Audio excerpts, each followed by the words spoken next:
Okay, boxing fans, right now we're going to talk about the WBO middleweight championship of the world title fight. It is Peter Quillin versus Irish Andy Lee.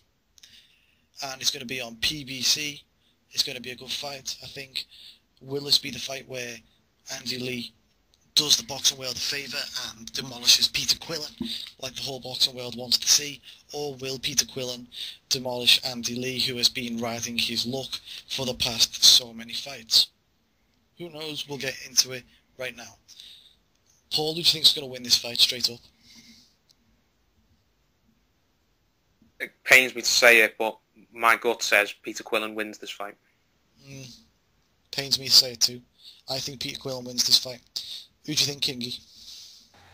Yeah, I'm the same. I think Quillin's going to win I think he's win pretty easy as well, to be honest. What do you think, Brody? Yeah, same as you guys. I think Quillin. So we're all agreed Quillin's going to win. Mm-hmm. Yeah. So the next matter of business will be Andy Lee won the title when Quillin gave it up because he didn't want to fight Korobov for one reason or another. Irish Andy Lee, has he been riding his luck for the past few fights? Do you want to start on this, Kingy? Yeah, he's definitely been riding his luck, hasn't he? I mean, he was getting it was competitive, the fight against Jackson, but he was definitely on the receiving end of it. He'd scored some good punches himself, but he was hurt, definitely, and he pulled it out of the bag there. I mean, against Korobov, he was getting dominated. I mean, not to the point where he was going to get stopped or anything, but he won every round, Korobov, before that. Yeah. Andy Lee managed to pull it out of the fight, didn't he? I mean, he finished him well, but you could certainly can't last forever, can it? You know? You was thinking Kenny Bayless didn't want to stop that fight, did he? You could just tell. But he had to. Yeah. He scored the good punches. He knocked out John Jackson when John Jackson was giving him a whooping. And the Korobov fight was more... He was in the fight, but he was lost every round. It's one of them fights where you can lose every round, but you can say that he was in the fight. He was definitely in the fight. Yeah. And he got the victory in the sixth. Do you think he can do it against Quillin? Do you think he has the ability to do it? No. I just don't think he can. I don't think he's a good enough boxer. I just think Quillin's got the edge on him in most departments. Like, certainly enough to win the fight. Mm-hmm. Yeah. I think Lee's better at light middleweight as well, I really do. And Quillin can definitely bang. I can see him getting stopped in this fight. What do you think, Paul? Do you think he's been riding his luck like the Andy Lee? Yeah, he definitely has. Andy Lee, in his last few fights, has been getting his cunt kicked in. Really has. He's been taking an absolute beating. And against John Jackson, he was getting absolutely arseholed before he pulled that shot out the bag and splattered him and knocked him out. Fair play. He won the fight. Pulled it out the fire. Then he was fighting Korobov, and again, he was definitely second best all the way until he pulled a shot out of nowhere and got the stoppage. And it's again fair play, but you really can't. It doesn't fill you with confidence when a guy has barely won a round in his last two fights before he got the knockouts, and he's not going to be able to. He's not going to pull knockout victories out of the fire every single fight, is he? No, he's not. So this fight, his last few performances, even though he's managed to score some good knockouts, they don't inspire me at all. They don't fill me with confidence. I can understand. One thing I'll pick up on, and he's got a lot of praise for Adam Booth since he's gone with Adam Booth, the trainer, but I actually think he's regressed since he's gone with Adam Booth, the trainer. I really do. And I don't mean it to have a pop at Adam Booth or nothing, so I haven't got anything against him, but I really think Andy Lee was far better when he was with the Kronk Gym a few years ago. Okay, he's gotten older now, and he's got more miles on the clock, but I really don't buy into this whole Adam Booth has revived Andy Lee, blah, blah, blah, sort of stuff. Yeah, he's done great to win a title, to win a world title, fair play to him, but his performances for me overall just haven't been as good. Yeah, it's definitely debatable. You're probably actually right. What do you think, Roddy? Do you think he's been riding his luck? Oh yeah, big time. I think it's safe to say that despite him winning, neither of them were particularly decent performances. I mean, when he knocked his last two opponents out, he was definitely behind on the scorecards. I think Andy Lee is probably going to have a similar sort of title reign as, say, a Darren Barker. Well, they've done well to win it, and that was his night. But as soon as he comes up against an actual genuine world-class fighter, which I think Quillin probably is, then it's just going to be too much for him. Like Paul said, you can't be that lucky that often. I think the only thing I'd probably say is his only chance is I don't know how good Quillin's chin is, and if it turns out to be a bit chinny, then he may have a chance. But the likelihood of him being able to connect flush on Quillin is probably going to be slim to none. So I think all chances are pretty much gone out the window. Yeah. Well, we've just slaughtered Andy Lee there, so let's turn it round now and slaughter Peter Quillin. If we look at Peter Quillin's record, it's fucking bang average. It's absolute dog shit. Okay, yeah. It is dog shit. I'll give you a few examples. His best opponent to date, undeniably, is Hassan and Diamond Jikam. I don't think anyone can argue that. And other than in Jikam having a shite chin, which we all know he does have, and he went down 6 times in that fight, he actually won more rounds overall than Quillin. Makes you think, doesn't it? I'm not saying he didn't deserve to win the fight. Quillin did, because you got the knockdowns, but Njikan won more rounds overall. Quillin won too many 10-8 rounds or 10-7 rounds in that instance. So other than that, he beat Fernando Guerrero. Fernando Guerrero went on to get demolished in 2 rounds by David Lemieux, and then he barely got through the Rosado fight. Rosado was coming on very strong at the time, and then he beat Lucas Kaneki, who he's shit, and he retired straight after it. So let's not overhype Quillin. What he's beat the people he's beat, who were all shit. None of them are like that good. Would you all agree with that? Anyone got anything to say on that? Well, Winky Wright was good in his day, but fuck me, about 40 when he fought Quillin, so yeah. You can't really count that, can you? His resume is horrific. Yeah. For a guy that's been a world champ for a while, and how many fights has he racked up now? He's in the 20s, isn't he? Yeah, he's had late 20s. 31 fights. 31 fights. Man. Yeah, 31 fights. He's 31 years old, and he's had the world title for 1, 2, 3, 4 fights. It's getting time before someone, then, isn't it? Really?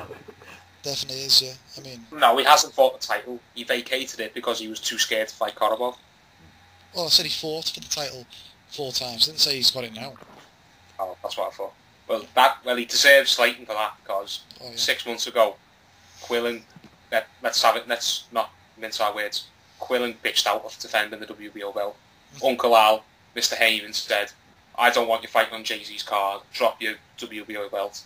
And Quillin, like a good boy, to quote Gwenny Golovkin, like a good boy, he dropped the belt, did exactly what Heyman said, nothing's come of it, he hasn't got a better fight, he hasn't got a bigger payday, he's just embarrassed himself. He's basically dumped the belt that he turned his nose up at, and now a few months later, he's come crawling back like an ex-girlfriend.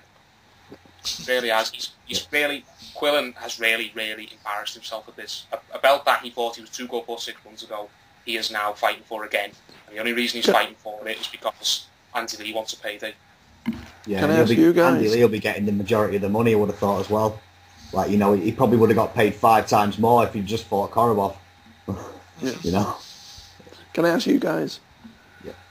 Obviously, I know money talks in boxing, but do you think Quillin should even be allowed to fight for that title? Do you think if you're going to vacate a title like that, absolutely there should be a time limit in which, right, for the next year, you cannot fight for that title, whether you become mandatory or otherwise? I think if you vacate a title, you should be kicked out of the sanctioning body and have to start again. Yeah. If You it's should not, have to fight someone who's in the top 5 if you want to get top 5 or 10. Let's be realistic then. Top 10 to get back in the rankings. That should be the case. But I just want to point this out. Something that you said. Should he be out of the rankings for so long? Between his last defense, which was Kaneki, and this fight, where he's trying to fight for the title again, it will have been a year. So I was thinking more from the time of him vacating. Yeah, in that case, yeah. Yeah. So the way I look at it is Peter Quillin moves out the house thinking that the house wasn't good enough for him, and now a year later he's coming back. He's walked in the front door. He's not even knocked. He's sat down on the couch. He's put his feet up and he's took the remote. It's not on. The way he disrespected the WBO belt. Well, I'm telling you one thing now. You don't want to do that in a gypsy's house. Oh no. You don't want to be walking in. You don't want to be walking in the caravan without permission. Yeah, we'll just go next door and steal their remote anyway, so it's fine. Tell me.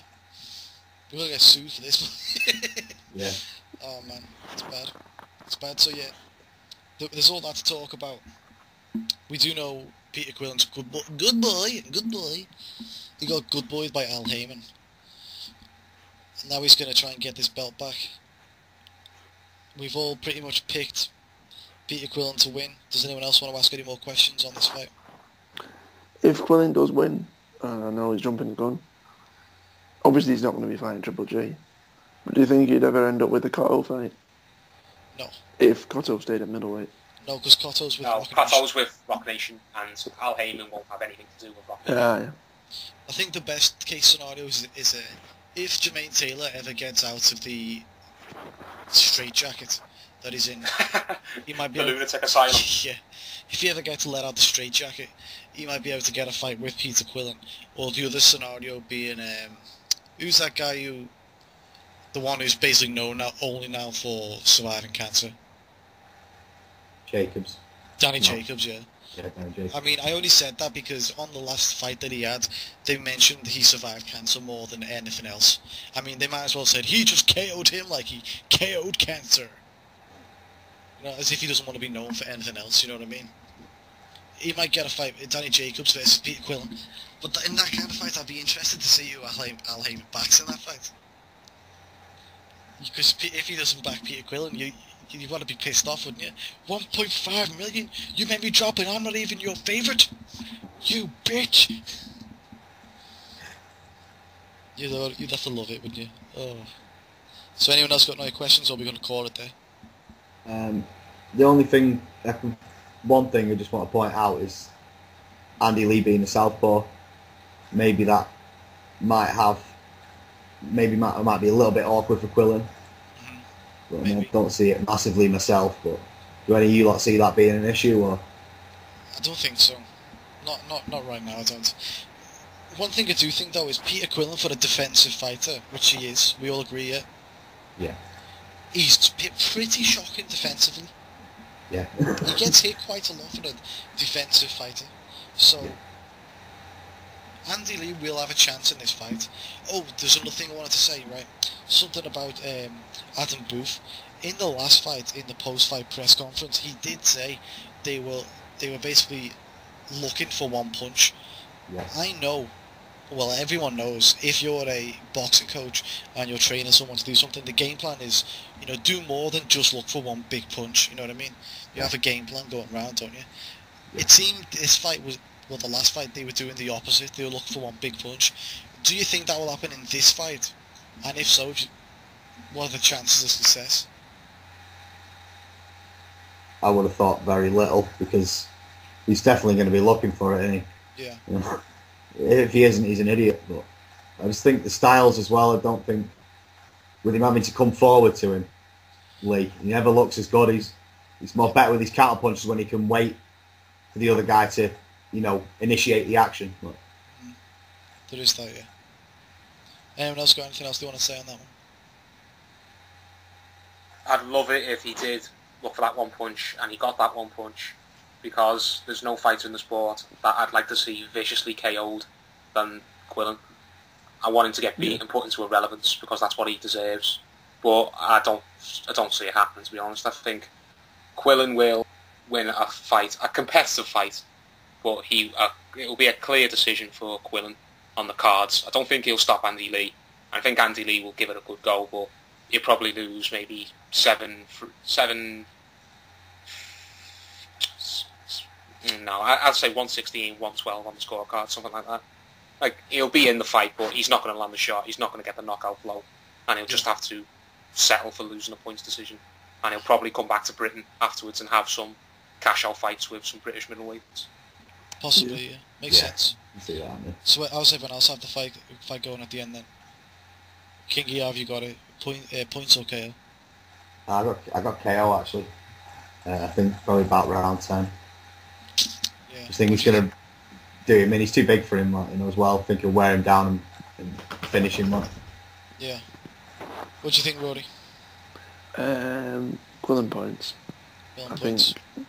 think Booth will let Andy Lee go out on his shield and lose his title and stay in till the death. Yeah, I'm going to say Quillin on points, but I think he'll be very wide. Very wide. Oh yeah. So, thanks for listening, guys. You can tell us how bad we are and how wrong we are if you want, but you'll have to wait and see, I'm afraid. See you later.